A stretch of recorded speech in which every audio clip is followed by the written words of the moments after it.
Recording. Right, perfect. So thank you. Yeah, good. Okay, so thank you everyone for taking the time to attend today. My name's Kish. I am a recruitment business partner here at Next, and I'm joined by my colleague Hannah. Hannah, do you want to say a quick hello? Hello. Yes. Do you want to tell them what you do? Oh yeah. Can do. Yeah, I'm a trainee mainframe developer here at Next. I've been here since a while. Yeah, so Hannah did a 12-month placement with us 2 years ago, and Yeah. actually stayed on in her final year doing part-time, which was great for her because it meant that she was able to carry on being involved with the team. She was also able to carry on earning some money, which was great. And Hannah was actually president of the DevSoc at Nottingham Trent. Am I correct? Yeah. Yep. So Hannah is an absolute little superstar with us. And she is now officially a trainee or a graduate developer with us, focusing on mainframe tech. And Hannah has actually attended quite a few hackathons in the past. So she's here to give you some advice, some tips, and to answer any questions regarding hacks that you may have. I'm not going to hit you with a massive sales pitch about Next. I'm going to give you an opportunity just to get an understanding of Next as a tech function. We do have various roles that we are recruiting for, and you can visit them just by going to careers.next.co.uk. But roles that we have that might be of interest to you potentially is something like the Mainframe Academy. Now, the Mainframe Academy is very different to what you've probably had any tech experience with, because mainframe technology isn't massively taught out there. So we've actually got an in-house academy where the idea is you learn mainframe technologies, and after a year you would become a trainee developer with us. We will also be launching our graduate and placement roles in a couple of months. So there will be positions available on a hybrid basis at our Leicester office and our Yorkshire offices as well, and potentially the opportunity to work from Manchester as well. So what I'm going to do is I'm just going to play you a nice little video that will hopefully give you an idea of what Next is about as a business. And then I'm going to hand over to Hannah, who will give you some hints and tips when it comes to her experience about hackathons. And then if anybody has any questions, they don't have to be related to Next. They could be anything generally. Between the two of us, we will do our best to assist you and hopefully answer anything that you may have. Hannah, can you see my screen? If your screen is all black, then yes. Oh yeah. Does it now have a little triangle? Yep. Perfect. Hopefully you can all hear this. Yep.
So hopefully that gives you a bit of an idea on what Next are as a business.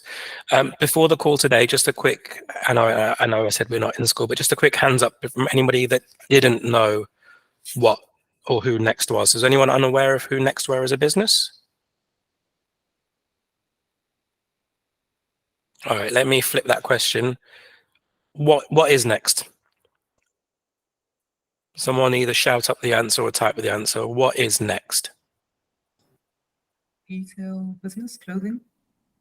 Yeah. What if I flipped it on its head and I told you we're not a retail business? What if I said we're a software house, but we're a software house that sells clothes? Would that make you think that I've lost the plot? Hannah's looking at me like, what the hell are you on about?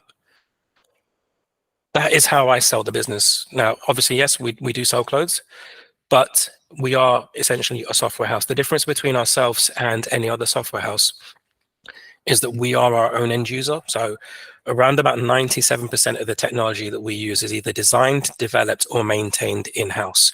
So whether you're on one of our international websites or whether you're on the domestic website, one of those 131 websites that we have, whether it's the technology that powers our warehouses, whether it's the store technology that registers your transaction or shows you if something is in stock, it's all either designed, developed, or maintained by ourselves.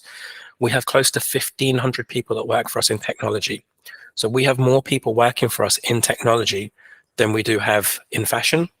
So that's why I say that we are a software house, but we're a software house that sells clothes. Do you all think I'm a weirdo? Hannah does. I can see her smiling. I can see you, Hannah. I'm gonna have to turn off my camera now. No, everyone wants to see you. Everyone else can probably see you smiling at me. But yeah, we're essentially a software house. And as I mentioned, whether it is, the websites, whether it's our networks, our servers, our cybersecurity department, it's all managed in-house. So one of the benefits that you get working, if ever you were to look at working for Next, is you've got the stability of probably, one of the UK's most loved brands out there. We're a market leader for being both on the high street and online. And I don't mean to be disrespectful to any of our competitors, but there is nobody that can do what we can do because they don't have either the retail estate that we do, they don't have the bricks and mortar, or they don't have the online presence. If we look at, some of our biggest competitors, Primark do really well in store, but they don't have the infrastructure to be able to do the online presence. Boohoo and ASOS, fantastic online. They don't have the bricks and mortar. Nobody is able to do what we do at such a level. And that's why we are turning over, I think, over £6.5 billion last year, because we are a market leader in what we do. And it's all down to those fantastic people that work for us in tech. But like I mentioned, I'm not going to hit you with a sales pitch. I'm going to be at Athena to provide any guidance, any hints or tips. I'm not technical, so please do not ask me about anything software related. My go-to line is that I'm as technical as a toaster, but a toaster will warm bread. I can't even do that. So if it comes to anything regarding that, I cannot help you with that. But if it comes to general queries or just general advice, I'm happy to help out where I can. But what I'm going to do is I'm going to hand over to my colleague Hannah, and Hannah will give you some of her hints and tips from her experience at hackathons. Awesome. Cool. Let me just go ahead and share my screen. Oh, the joys of having multiple screens. Okay. Alrighty, let me know if you can see it. Yeah. All right, cool. So yeah, as Kish mentioned, I've done quite a few hackathons. I think that was the quintessential part of my student experience, just because I found hackathons to be the best way to expose myself to new bits of technology, network really, and just try a bunch of fun things in the span of 24 hours. I think that's the best bit. Just going sleep deprived, that's really where the best ideas come from. So yeah, these essentially covers my top 5 tips of how I usually go into hackathons, and it's something I have advised a lot of our Tech Society members at NTU about. So first things first, go into it wanting to learn something new. So it's very easy to pick the safest option at a hackathon and be like, oh, I know exactly how to do X, Y, and Z. I'm going to do it this way. But then you're not really challenging yourself, or you're not really pushing yourself to go and learn something new. I've watched people essentially learn new programming languages, new bits of technologies in the span of 24 hours because there's mentors around. You have so many experts in that room that are essentially capable of helping you pick up something new. And I think that's the bonus bit when it comes to judging is if you go, yeah, I learned this in 24 hours and it's an impressive piece of work, the judges are immediately going to love you for that. All right. Next one, pick a passion project. 24 hours is quite a long while to be working and thinking of new things and essentially drawing up plans for stuff. And if you don't have a huge interest in what you're working on, it's going to be a little bit difficult to persevere, especially at 3 a.m. So a passion project is something I recommend. So if you see any of the topics or the different like criteria that are available at the hackathon, that something that speaks out to you, I think the best move is to go for that, because then when you're talking about it to other people, like the judges, or really just as a portfolio item on your CV, you're going to be able to express your passion for it a whole lot better than if it was a project that you were like, yeah, I kind of did it in 24 hours. I don't really care much for it. Some of my personal favorite passion projects was to do with us making like a Minecraft plugin as a solution for something. And it was because I love games, so that was the route that I went with. And a lot of the judges saw that and immediately sort of credited us for that bit. They were like, oh, we could see that you were interested in what you were doing and you enjoyed making it. And that's part of the whole hackathon experience. Next one, trust your team. I think this is sort of a big emphasis. In the span of 24 hours, tensions can rise. You're probably going to get into a few disagreements over certain things. But everyone is an expert in their own area. And so there's a reason why they're saying the things that they're saying. In my experience, even the wildest suggestions have this like profound purpose towards your project. Sometimes we've added like a ridiculous last minute thing at 4 in the morning and it turned out to be the best feature of our entire project, essentially. Everyone around you is there because they want to be there and they want to learn and they want to support each other. So yeah, trust your team. Fourth one, embrace the silly. Now, I think a lot of people assume that hackathons are this really, really serious and intense event where everything has to be like by the book. You're just out there either programming or designing and hashing things out in 24 hours. But the thing is, hackathons are really just a great social space. The opportunity to network has never been so high. But yeah, with your projects, yeah, you can go really serious with it. But there's also the chance to just embrace the silly, come up with a ridiculous solution to something, because you're gonna have so much fun building it and coming up with the whole concept in those 24 hours. My favorite example that I give people is we wanted to teach young programmers or emphasize bad programming concepts so that they would essentially avoid them. And to do that, we created the evil version of Clippy from Microsoft.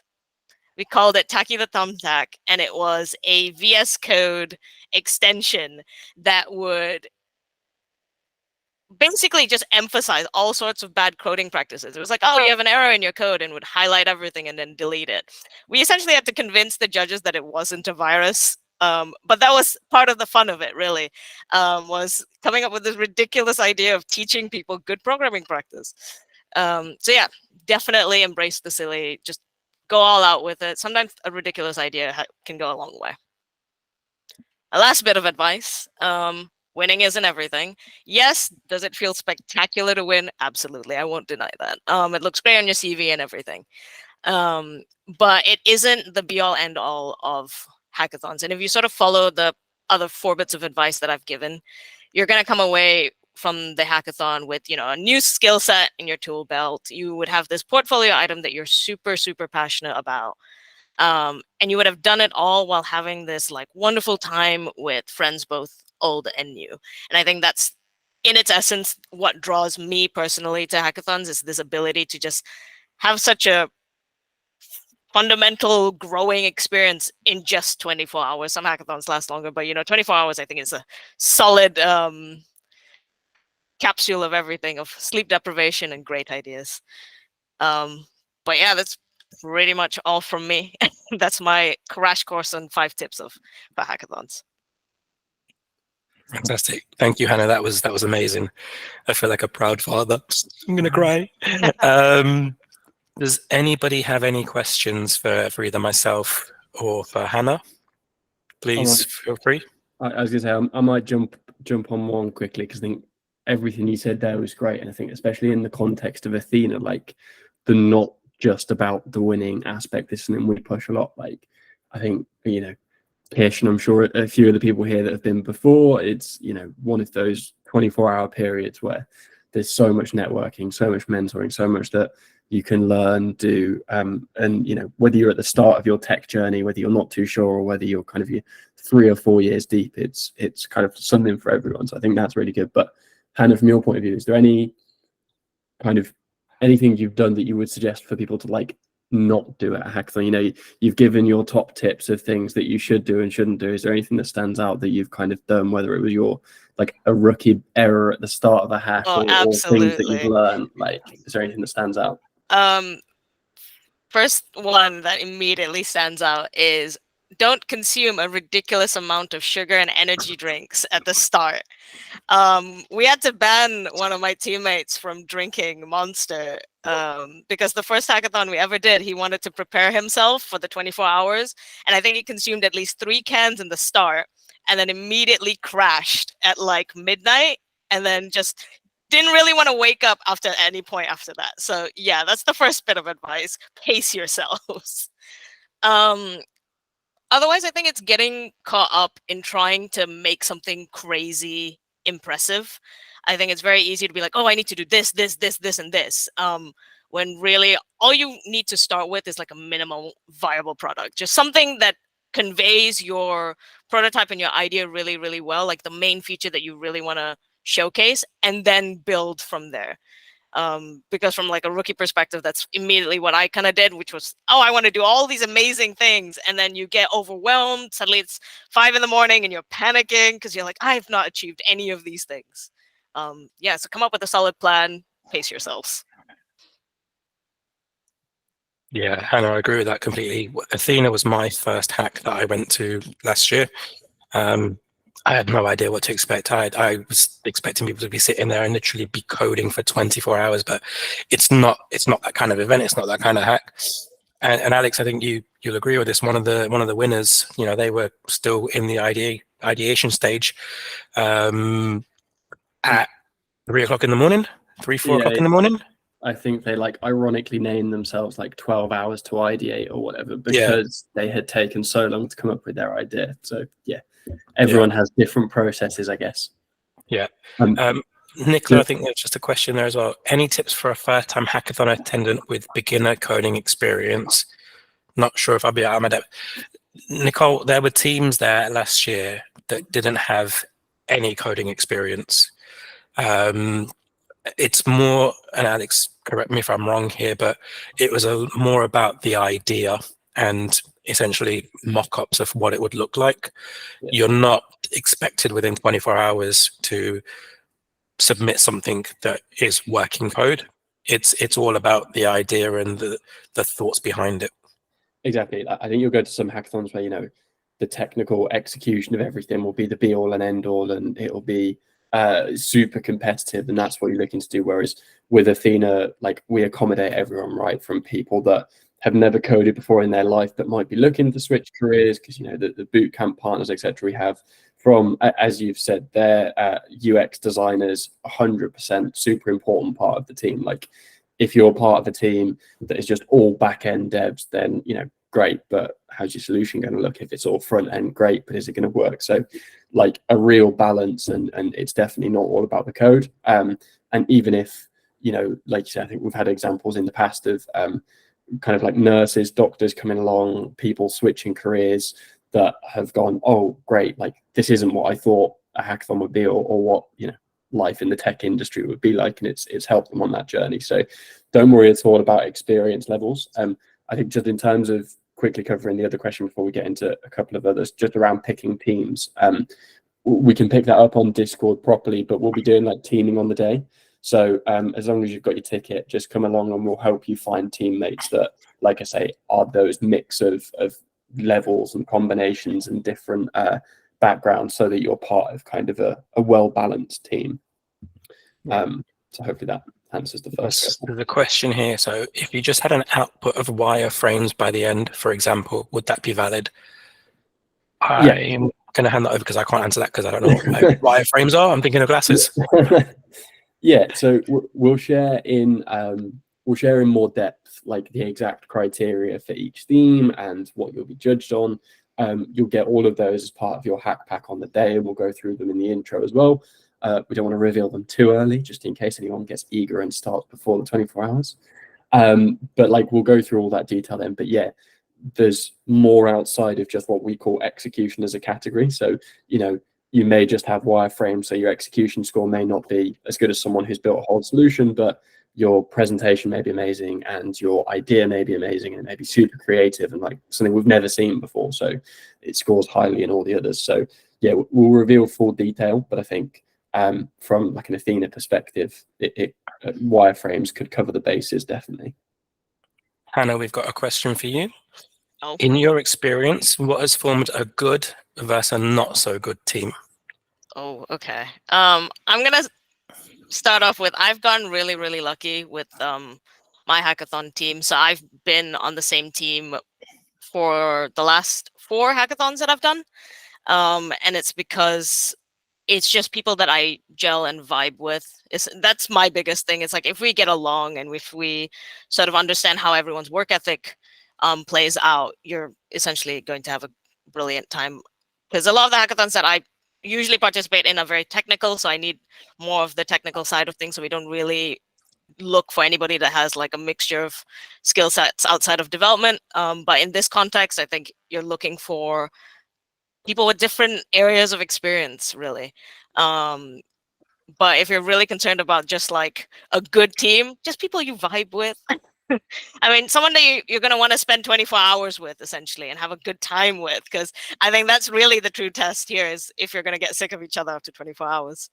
Yeah, that's really, really important as well, is because it is a team event. So make sure you play to the team's strengths, and don't get caught up in the detail. You've got 24 hours. You know, you don't need to know the complete ins and outs, the exact figures that you're going to be working with. If you tell someone it's 10K, how are they going to know if it's 9.5K? They're not. Don't let that get in the way. Don't let these small little pebbles become massive boulders to stop you and your team from getting to where you need to go. Because 24 hours, whilst you're there, it might seem like a long time, but it will fly by quicker than you think. Perfect. All right. I don't think we've got any other questions. Alex, was there anything from you? No, I think that's great. I just want to say a big thank you, Kish and Hannah, to you guys for coming along and giving some advice. We'll get on to kind of, I think there's questions there, I think. Is it a red flag if the organizers don't provide participants with terms and conditions, i.e. who owns the rights in the end? I guess, I mean, I don't know, Hannah, what your experience is with this. I think it's probably just one to ask, like, if they don't say it. For example, I think our terms and conditions do. I don't know whether that was like a I think I'd say that you'll own it. But like you will. But like in hacks generally going forward and in the future, it's probably just worth checking so that you're not, you know, putting your heart and soul into this thing that you want to own at the end of it, that then, you know, whatever organizer or company goes, oh, that's a great idea, that'll be mine. I think most of them tend to be quite upfront if that is the intention, but probably best to ask if you're unsure, because they'll either say, yeah, then great, go ahead. And if they say, oh, well, you know, not too sure, and they're a bit coy about it, then maybe that is a bit of a red flag. So I wouldn't say it's a red flag not having it in the terms, but it could be if you don't ask. Hannah, I don't know if you've had like experience. I mean, with that, I but always recommend clarifying. But yeah. for me personally, a lot of my projects I work on, I always aim for it to be open source at the end of the day. So it's not something I'm personally actively looking for. But if you're worried about the rights to your project, then yeah, definitely clarify with whoever's organizing it. Cool. But yeah, I think just in terms of like wrapping up from our perspective, obviously big thank you for taking part. It will be good. Like Kit, Hannah, are you going to be there over the weekend, or is it just you, Kit? Yes, yes. Hannah's I'm also in the Discord server already, so happy to help out with anything. And I've not managed to break Discord yet either.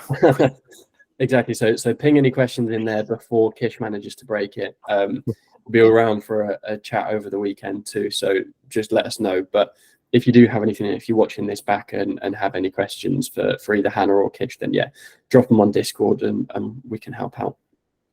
Yeah, perfect. Thank you, everyone. Hopefully, be seeing, well, recognizing some of their names because not many people had cameras on. But yeah, hopefully we'll see some of you there, and yeah, please, you know, say hello. Cheers, Thank everyone. All right, Hannah, I think you can stop the recording. Yep, she'll go ahead and do that.